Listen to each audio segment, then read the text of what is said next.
સુરતથી સમાચાર વધુ એક લાંચો કર્મચારી આવ્યો છે સકંજામાં। કમ્પ્યુટર ઓપરેટર 5000ની લાંચ લેતા ઝડપાયો।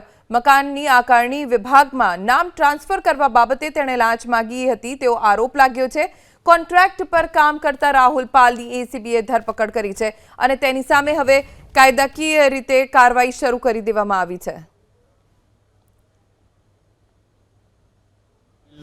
નામ સુધારવા એમણે કતારગામ ઝોન એસએમસીમાં 2022માં અરજી કરેલી, જે હાલ સુધી પડતર હતી અને તેઓ વારંવાર ત્યાં ધક્કા ખાતા હોય અને તેઓએ જઈ ત્યાંના કન્સર્ન ક્લાર્ક જે કોમ્પ્યુટર ઓપરેટર તરીકે ફરજ બજાવે છે તેઓને જઈને મળેલા અને તેમની જોડે એમની અરજી બાબતે પૂછપરછ કરી તો તેઓએ એમને જણાવેલ કે જો આ વેરા બિલનું નામ તમારા નામે ચડાવવું હોય તો 5000 રૂપિયા લાગશે।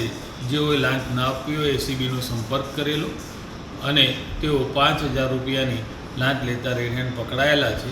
એ ગુનો રજીસ્ટર થઈ આગળની કાર્યવાહી હાથ ધરી।